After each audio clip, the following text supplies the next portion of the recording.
사랑의 하나님 아버지 감사합니다. 이 시간도 이 자리는 하나님이 역사하시고 하나님이 모든 영광을 받으시는 하나님 예배 가운데 나아가는 이 자리입니다.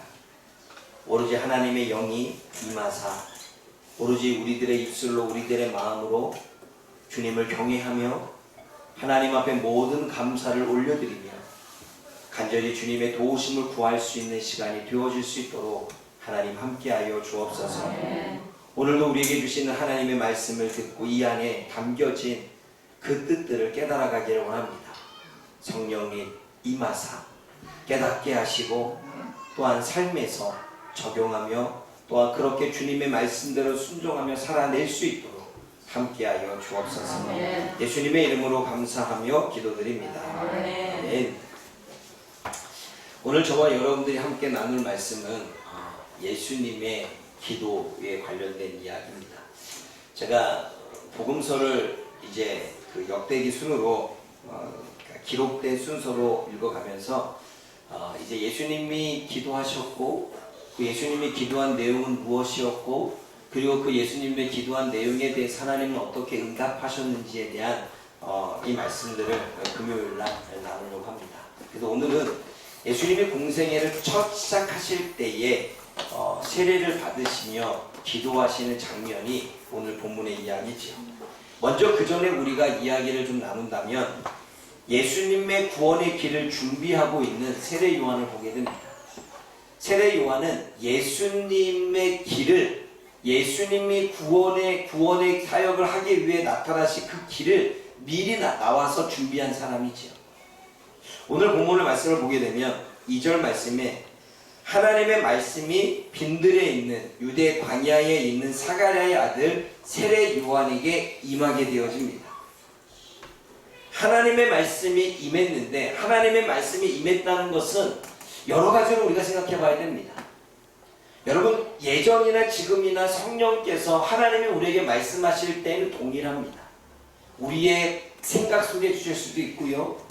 성경을 알고 있기 때문에 성경의 말씀이 떠오르게 하실 수도 있고요.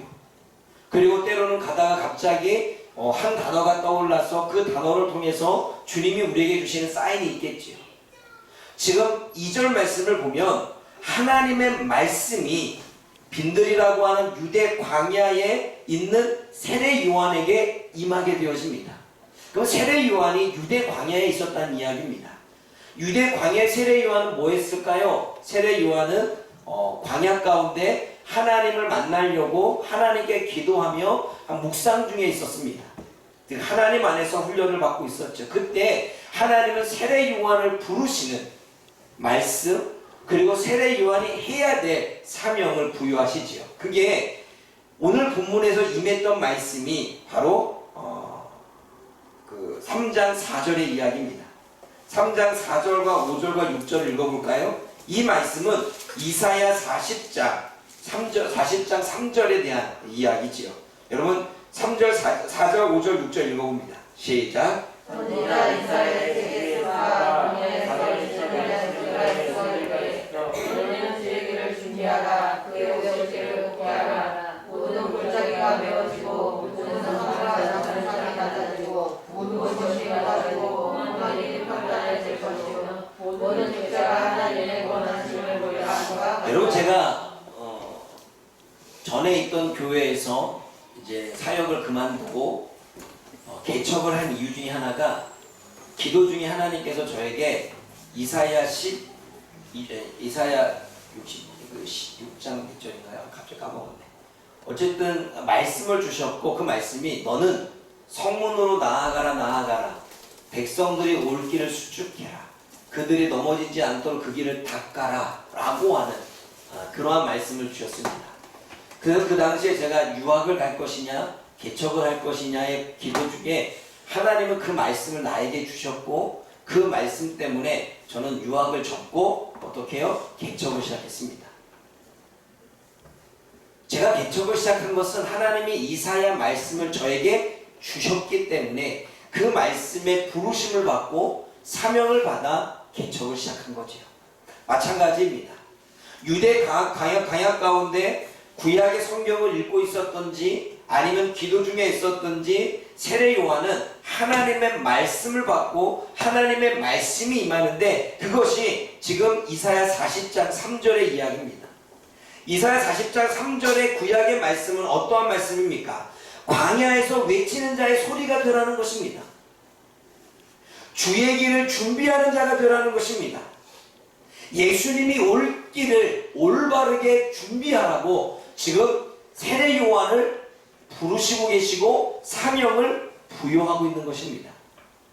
하나님이 말씀이 임했던 세례 요한은 오늘 이 말씀을 받는 거죠. 그래서 세례 요한을 우리는 광야에 외치는 소리이고 예수 그리스도의 구원 사역을 준비하기 위해 미리 와서 준비한 사역자임을 우리는 이야기합니다.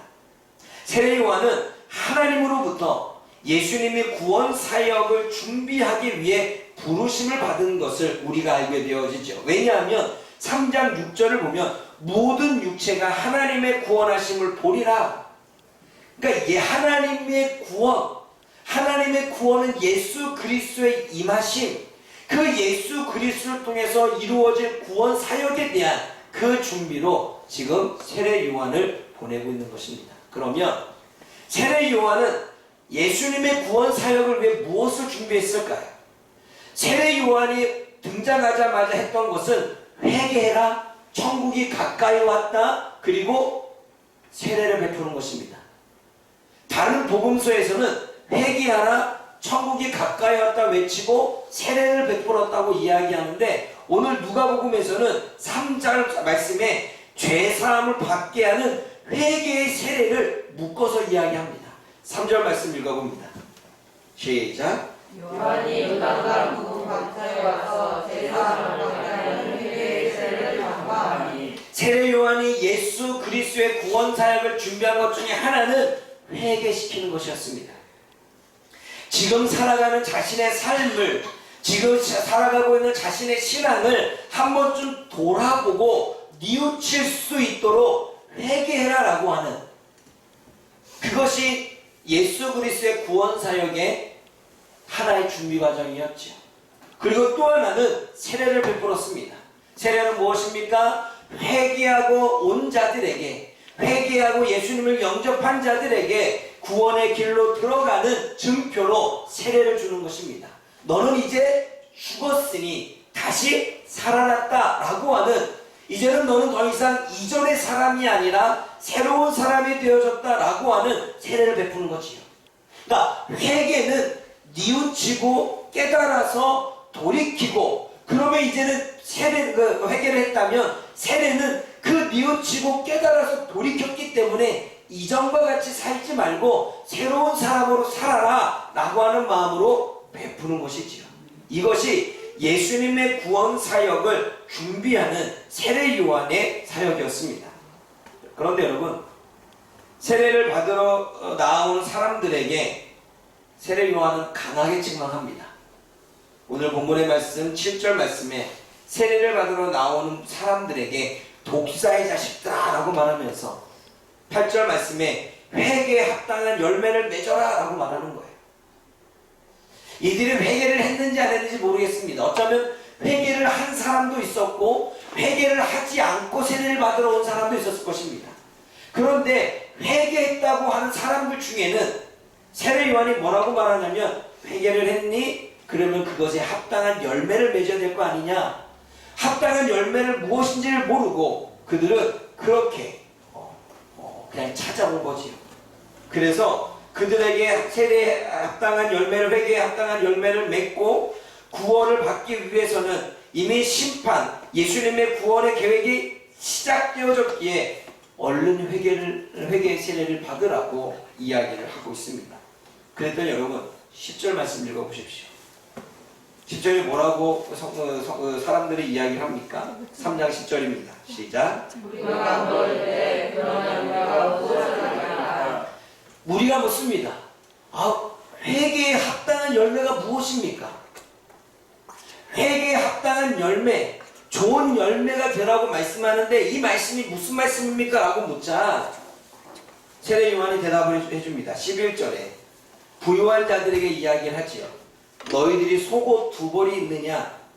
속옷 한 벌도 없어서 벌벌 떨고 있는 그들에게 두 벌 있는 네 속옷 하나를 나누어 주어라. 그래서 그들이 춥지 않게 해라. 그전에는 저들이 속옷 두 벌로 가난한 자들을 돌봐주거나 속옷 두 벌이 있음에도 불구하고 다른 사람이 속옷을 입어서 추위에 떠는지 안 떠는지 관심이 없었는데 회개했지 않냐? 다시는 그렇게 살지 않겠습니다. 뉘우치지 않았냐? 가난한 자를 돌보겠습니다. 뉘우치지 않았냐? 그러면 깨달아서 뉘우쳤다면 돌이켜야지. 그럼 옷을 옷이 두 벌이 있느냐? 그러면 하나는 없는 사람에게 나눠줘. 이게 회개의 열매이고 그리고 좋은 삶이라고 세례 요한은 이야기합니다. 그랬더니 12절에 세금을 징수하는 세금 징수원들도 세례를 받고자 해서 선생님 그러면 우리는 어떻게 해야 됩니까? 묻습니다. 그때 13절에 뭐라고 말합니까? 너희들이 로마에서 부과한 세금, 로마에서 정한 세금이 있는데 그동안 너희들의 이득을 취하느라고 더 받지 않았느냐? 여러분 우리가 세례 마태를 보면 알죠? 더 받아서 어떻게 합니까? 배로 갚아주죠. 그 마찬가지로 더 받지 말아라 라고 말합니다. 세금 징수원들이 이야기했겠죠. 배를 회개했습니다. 내가 그동안에 내 배를 채우려고 내 이득을 채우려고 다른 사람들의 세금을 더 부과해서 나는 많은 부를 챙겼습니다. 이제는 더 이상 그렇게 살지 않겠습니다 라고 그렇게 회개를 했다면 그 합당한 열매는 이 고백처럼 돌이켜야 되는데 세례 마태처럼 돌려주거나 아니면 앞으로 로마에서 부과한 세금 외에는 더 걷어서 부를 축적하지 말라는 거예요. 여러분 그거 아십니까? 세금 징수원이 그걸로 많은 부를 챙겼는데 하지 말라고. 불로소득이 없어지는 거죠. 또 옆에 있는 군인들도 물읍니다. 그럼 우리는 어떻게 해야 됩니까? 우리에게 회개에 합당한 열매는 무엇입니까? 라고 묻자 힘이 있다고 다른 사람의 것을 빼앗거나 그리고 다른 사람에 있는 소유물과 땅을 빼앗기 위해서 거짓 고발을 하고 거짓 증인을 서서 너의 것으로 삼는 그 일을 그만해라. 그냥 너희들이 힘이 있어도 월급을 받는 것으로 그냥 만족해라 라고 이야기합니다. 여러분 군인들은요 전쟁에 나가면 전쟁에서 수한 것, 즉 뭐죠? 이기고 난 다음에 전리품을 나누게 되어지죠. 그런 것을 더 이상 하지 말라는 거예요. 그리고 더 나아가 다른 사람에게 도와주게 되면 내가 도와준 거에 대한 대가를 또 받게 되죠. 여러분 힘이 있고 무기가 있으니까 얼마나 힘없는 자들의 것을 빼앗겠습니까? 그런 거 하지 말라는 거예요. 그게 회개에 합당한 열매고 그게 좋은 삶이라고 그렇게 세례 요한은 이야기를 하고 있습니다. 그러면서 또 이야기를 하지요. 세례 요한이 예수님의 구원 사역을 준비한 것 중에 하나가 무엇이냐면 오늘 16절의 말씀에 기록되어 있습니다. 16절 말씀 읽어봅니다. 시작. 요한이 모든 사람에게 대답하여 이르되 나는 물로소의 세례를 베풀거니와 너보다 능력이 많으신 이가 오시나니 나는 그의 신발등을 뚫고 감당하지 못하노라. 네. 여러분 지금 성령으로 세례를 베푸시는 능력의 예수님을 소개하고 있습니다. 나는 물로 세례를 주지만 내 뒤에 오시는 그 구원 사역을 이루신 그분은 성령으로 세례를 준다. 그리고 그분은 마지막 때에 심판의 권한을 갖고 있어서 심판주로 오신다. 즉 성령으로 세례를 주는 예수님을 소개하고 있고 마지막 때에 심판하시는 예수님을 소개하고 있습니다. 그러니까 세례 요한의 광야에 외치는 소리와 그리고 예수님이 오실 구원의 사역을 닦는 일은 회개를 선포하는 일이었고 이전의 삶처럼 살지 않고 새로운 새 생명으로 살려고 하는 세례를 베푸는 일이었고 그것을 뒤에서 구원 사역을 완성하실 예수님을 소개하는 것이 세례 요한의 콜링, 부르심과 사명이었다는 사실입니다. 그 일을 감당한 이후에 이제 백성들이 세례 요한의 이야기를 듣고 그 말씀 선포를 듣고 세례를 받기 위해 요단강으로 찾아옵니다. 그것이 오늘 본문의 말씀이죠. 21절 읽어볼까요? 시작. 백성이 다 세례를 받았으되 예수도 세례를 받으시고 백성이 다 세례를 받는 것은 많은 사람들이 세례를 받기 위해서 요단강에 왔다는 것입니다. 그런데 그때 사람들이 요단강에 갈 때 예수님도 갈릴리 나사렛에서 요단강으로 오십니다. 왜요? 세례를 받으려고. 마가복음 1장 9절을 보면 예수님이 세례를 받기 위해 갈릴리 나사렛에서 요단강에 이르러 세례 요한에게 세례를 받았더라라는 말씀이 기록되어져 있습니다. 그러면 많은 무리가 왔을 때 예수님도 세례를 받으신 거지요. 그런데 여러분, 예수님이 받은 세례는 회개의 세례가 아닙니다. 사람들에게는 회개의 세례를 베풀었는데 예수님에게는 죄가 없기 때문에 세례를 베푼 것입니다. 그러니까 예수님께 베풀 세례는 육체로 오신 예수님, 그 육체가 영으로 거듭나고 다시 태어나고 한 교회의 구성원이 되고 예수 그리스도도 죽었다가 다시 살아나시기 때문에 그것을 상징하는 부분에서 세례를 주는 것입니다. 사람은 회개와 함께 세례를 주지만 예수님은 그냥 세례를 베풀었습니다. 이것이 사람과 예수님이 받은 세례가 다른 거지요. 그런데 예수님은 세례를 받으신 예수님은 기도하십니다. 여러분 21절 읽어봅니다.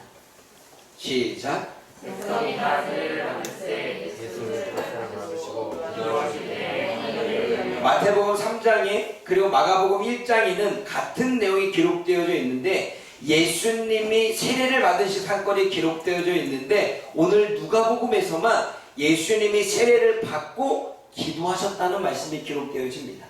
그러면 여러분, 예수님은 지금 어떠한 목적으로 무슨 기도 제목을 가지고 기도하셨을까요? 그것은 그 뒤에 나오는 문맥을 보면 알 수 있겠죠. 22절 말씀 읽어봅니다. 시작. 성령의 비둘기 같은 형체로 우리에게 강림하시더니 하늘로부터 소리가 나기를 너희 내 사랑하는 아들이라 내가 너를 기뻐하노라 하시니라. 예수님이 기도를 마치자 하늘문이 열렸고 그 하늘문이 열려서 그 위에서 비둘기가 내려오는데 그 비둘기는 성령의 비둘기였습니다. 즉 성령이 임한 거지요. 그러면 우리는 생각해 볼 수 있습니다. 예수님은 지금 성령을 구하고 있는 것입니다. 왜 예수님이 성령을 구할까요? 세례 요한의 사역이 시작되어지고 그 세례 요한이 사역하고 광야에서 외치는 소리가 되어지고 예수님의 구원 사역을 준비하고 있을 때 예수님은 하나님의 사인을 내가 이제는 공생애를 시작해야 될 사인을 세례 요한을 통해서 받게 되어집니다. 그리고 사역을 시작하게 되어지죠. 그 사역을 시작하는 관점 부분에서 구원 사역을 앞두고 있었고 그 구원 사역을 감당하기 위해 성령의 임재, 성령의 충만, 성령의 도우심이 필요했던 것입니다. 그래서 예수님은 세례를 받으시고 난 이후에 성령을 구합니다. 구원 사역을 완성하기 위해서 구원의 모든 과정들의 사역들을 이루어가기 위해서 기도하는데 성령의 임재와 성령의 충만을 위해 간절히 기도하고 있는 거지요. 여기 예수님은 성령의 임재를 위해 간청하셨는데 하나님의 나라, 죄와 사망으로부터 영혼들을 구원하기 위해 간절히 기도했다는 거예요. 가는 곳곳마다 영혼들이 구원을 얻고 예수님의 제자들을 통해서 또 다시 하나님의 나라가 확장되어지는 주님의 복음이 전파되어져서 많은 백성들이 참다운 구원을 알 수 있도록 성령님의 도움을 간절히 구했던 것입니다. 사랑하는 여러분, 오늘 본문의 말씀에서 예수님이 제일 먼저 기도하신 것은 그 전에 예수님에 대한 이야기가 계속 나옵니다. 예수님은 누구신지, 왜 오셨는지, 예수님의 어린 시절은 어땠는지 나오면서 세례 요한이 사역을 하고 예수님이 공생애를 시작하는 그 시점에 예수님의 가장 먼저 한 첫 번째 기도는 성령을 구하는 기도였습니다. 사랑하는 여러분, 성도인 저와 여러분들이 이 땅에서 하나님의 나라를 세워가고 영혼을 구워가고 영혼을 구원하고 그 사역들을 이루어가기 위해 반드시 성령의 임재와 성령의 충만과 성령의 도우심을 간절히 구해주고 있습니다. 왜냐하면 육체로 오신 예수님, 성육신으로 오신 예수님, 저와 여러분들처럼 한계의 육신으로 이 땅에 계시는 그 예수님께서 그것을 한계를 뛰어넘기 위해서는 육신의 한계를 뛰어넘고 육신의 삶을 뛰어넘고 육신을 통해서 이 하나님의 나라를 이루기 위해서는 성령의 도움이 있을 수밖에 없다는 사실을 깨달았던 것입니다. 그래서 가장 먼저 한 기도가 성령의 임재의 기도지요. 오늘 저와 여러분들이 이 말씀을 통해서 다시 한번 우리들의 생각에 전환을 하기로 합니다. 이제는 우리가 화요일마다 전도할 때에 가장 먼저 필요한 것은 영혼을 구원하는 일에, 영혼을 죄와 사망으로부터 건지는 일에 우리는 성령 충만을 구하는 기도를 먼저 해야 될 줄 믿습니다.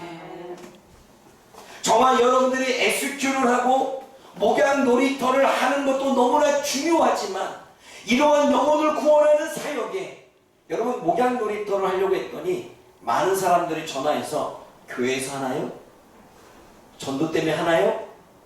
질문을 사모님이 몇 번 받았습니다. 이 얘기는 뭐냐면 교회에서 하기에, 정교 목적으로 하기에 안 원하겠다는 거죠. 그러나 중요한 것은 그들이 그렇게 전화한다 할지라도 우리가 하나님의 도우심을 구한다면 그 목양 놀이터를 통해서 영혼들이 구원을 얻고 영혼들이 뭔가 변화를 이루고 영혼들이 주님 안에서 아름다운 인격을 갖도록 원한다면 우리가 해야 될 것은 사역도 중요하고 행사도 중요하고 프로그램도 중요하지만 성령의 도우심을 구하는 기도가 가장 먼저인 줄 믿습니다. 여러분, 우리는 모든 예배도 마찬가지입니다. 찬양을 준비하는 사람도, 찬양을 인도하는 사람도, 악기를 치는 사람도, 설교를 하는 사람도, 사회를 보는 사람도, 기도하는 사람도, 주일 예배를 위해, 새벽 예배를 위해, 금요 예배를 위해, 목장 모임을 위해, 그 예배를 드리기 위해 가장 우리가 먼저 해야 될 것은 하나님, 그 가운데 하나님의 은혜가 임하고 영혼들이 하나님의 말씀을 깨닫고 찬송이 살아나고 영혼들의 심령이 살아나고 마른 뼈들이 소생케 되어지고 하나님을 몰랐던 자들이 주님을 만날 수 있도록 그 도움을 구하는 성령님의 임재와 성령님의 충만함과 성령님의 도우심을 구하는 것이 가장 먼저인 줄 믿습니다. 주일학교를 사역하고 주일학교 공과를 하고 주일학교 설교를 하고 목표 큐티를 하고 뭔가를 하더라도 기도 외에는 이런 유가 나갈 수 없느니라. 하나님의 영의 도우심이 없으면 하나님의 은혜는 임하지 않느니라. 그러므로 저와 여러분들은 사역을 하고 프로그램을 주장하는 것도 너무나 좋지만 가장 먼저 예수님이 하셨던 것은 구원 사역을 위해 가장 필요한 것은 주님의 도우심이고 성령의 역사이고 어둠의 영이 방해하지 않도록 그 모든 결계를 끌어내고 영혼들을 구원할 수 있는 하나님의 도우심, 성령님의 도우심을 구하는 임재의 기도가 먼저인 줄 믿습니다. 이제는 우리는 돌아가야 됩니다. 우리는 사역을 하고 뭔가 행위를 하고 뭔가 프로그램을 만들어서 하는 것에 집중되어 있는 것도 좋지만 그 전에 우리는 하나님의 도움을 먼저 구하기를 원합니다. 전도하기 전에 영혼을 만나고 영혼의 복음지를 듣고서 변화될 수 있고 그들과 대화를 통해 하나님의 복음을 전할 수 있고 그 영혼이 깨어져서 주님 앞에 돌아올 수 있는 일들이 일어나도록 우리는 기도해야 될 줄 믿습니다. 이제는 우리가 모든 사역에 가장 먼저 해야 될 것은 성령의 기도입니다. 예배를 준비하는 자도, 찬양을 준비하는 자도, 설교를 준비하는 자도, 어떠한 모든 사람도 성령의 도움 없이는 하나님의 은혜와 주의 감동과 하나님의 부흥과 심령의 변화는 일어나지 않을 것입니다. 그러므로 이제는 우리는 고백해야 됩니다. 하나님, 내가 해봤더니 안 됐습니다. 내가 노력하고 다 해봤더니 안 됐습니다. 이 안 되는 한계는 하나님 주님밖에 없습니다. 하나님 도움을 구하오니 하나님 그 모든 과정 속에 성령의 은혜를 부어주시어서 사단이 더 이상 방해치 못하도록 하나님의 영으로 충만케 해달라고 저와 여러분들이 기도해야 될 줄 믿습니다. 그것이 예수님의 가장 첫 번째 기도였습니다. 그런 예수님의 성령의 기도, 성령을 위한 임재를 위한 기도를 한 이후에 22절을 보십시오. 다시 한번 읽어봅니다. 시작. 성령이 비둘기 같은 형체로 그에게 강림하시더니 하늘로부터 소리가 나기를 너는 내 아들이라. 예수님이 성령의 임재를 강청하는 그 기도에 하나님이 응답하십니다. 하나님이 어떻게 응답하십니까? 하늘문을 열어주십니다. 하늘문을 열어놓겠다는 것은 하나님이 계신 곳이 열렸다는 것이요. 하나님이 계신 곳이 열렸다는 것은 영적 세계가 열렸다는 것입니다. 영의 세계가 열렸다는 것입니다. 영의 세계가 열렸다는 것은 성령이 내릴 수 있도록 하나님이 일하고 계시다는 거죠. 근데 여러분, 원래 성령은 눈에 보이지 않습니다. 그래 안 그래요? 성령은 루아흐, 숨, 쉼, 생명, 영혼을 이야기하기에 보이지 않습니다.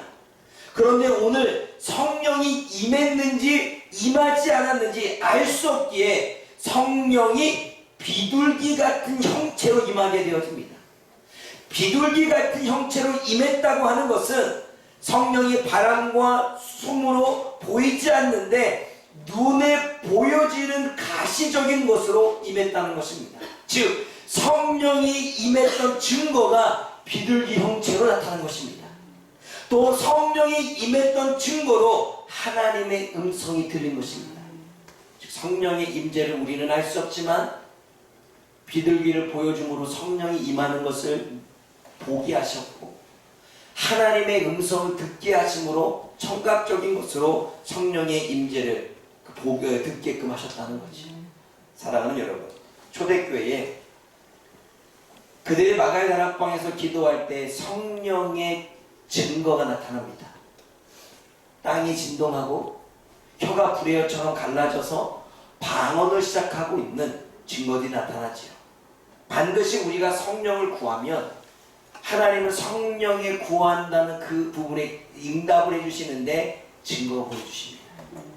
우리 마음이 뜨거워지든지 갑자기 가슴이 뭔가 이렇게 평안함이 밀려오든지 아니면 내 몸이 떨리든지 방언이 일어나든지 성령이 임한 증거를 하나님은 우리들에게 알게 하십니다.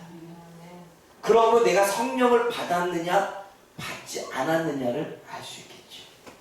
하나님의 응답은 예수님께 기도한 내용의 응답은 증거로 보여주셨습니다. 그게 비둘기와 음성이었죠. 오늘 이 밤에 저와 여러분들이 가장 먼저 성령을 구하기를 원합니다. 내일도 목양 놀이터가 있습니다. 내일은 조금 더 많은 영혼들이 모인다고 합니다. 12명이 모인다고 합니다. 물론 다 우리 교회 아이들이겠지요. 그 12명이라도 하나님 잘 정착이 되고 그 12명이 하나님을 만나서 그들의 믿음의 씨앗에서 잘 자랄 수 있도록 단지 우리는 놀이를 하지만 그 놀이 속에 하나님의 영이 부어주시고 놀이 속에 저들이 주님을 만날 수 있는 은혜가 주어지도록 하나님 도와달라고 우리가 성령께 구하는 시간이 되어지기를 원합니다. 그리고 주일날 예배가 있습니다. 그동안에 저와 여러분들이 주일날을 어떻게 준비했습니까? 그냥 아침에 눈 뜨고 일어나면 그냥 세수하고 임하는 주일이었습니까? 정말 저와 여러분들이 준비한 주일, 전도서의 말씀처럼 그냥 그렇게 형식적으로 나아가는 예배가 아니라 우리가 말씀을 사모하고 하나님을 만나려고 하는 그 마음이 되어졌을 때 그 영혼에게는 하나님의 특별한 은혜를 부어주실 것입니다. 오늘 이 밤에 우리가 기도하기를 원합니다. 하나님 주일 예배 가운데 성령의 역사를 부어주십시오. 성도들이 일어나게 하시고 교회에 올 수 있는 마음을 부어주시고 교회에 와서 저들이 하나님의 은혜를 받고 하나님 주님의 그 사랑과 은혜에 감격하고 돌아가 삶에서 살아낼 수 있는 힘이 있게 하여 주옵소서. 아멘. 오늘 이 밤은 성령의 도우심을 구하는, 성령의 임재를 구하는 내 삶에, 우리의 사역 속에, 우리의 교회 가운데, 우리 성도들의 삶 가운데, 그 가정 가운데 하나님의 영이 임할 수 있도록, 그리고 나에게도 성령이 부어지도록, 그 증거가 내 삶을 통해 지금 내 모습에서 나타날 수 있도록 하나님께 간절히 구할 수 있는 이 밤이 되어지기를 원합니다. 아멘. 간절히 구원하는, 기도하는 것은 성령 주세요 이게 아닙니다. 애원하는 것입니다. 정말 하나님이 도와주지 않으면 안 됩니다. 성령께서 도와주시고 역사하지 않으면 우리는 아무런 능력이 없습니다.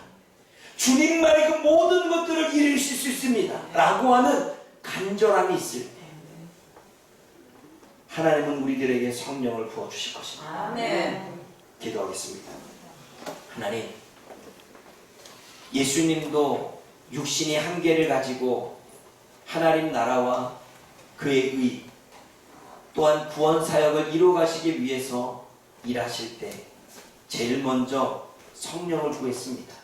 육신의 한계, 육신의 능력, 육신의 제한적인 삶을 뛰어넘기 위해서 성령의 임재와 충만과 도우심을 구했던 예수님처럼 하나님 오늘 이 밤 우리가 그동안에 놓쳤던 성령을 구하기를 원합니다. 모든 사역 가운데 하나님의 영, 주님의 도우심을 구하는 이 밤이 되어지기를 원합니다. 우리들의 삶에, 우리들의 가정에, 우리들의 공동체 안에, 우리들의 교회 안에 하나님의 임재가 강하게 역사하기를 구할 텐데 하나님 그 증거가 삶을 통해 나타날 수 있도록 응답하여 주옵소서. 예수님의 이름으로 감사하며 기도드립니다. 아멘.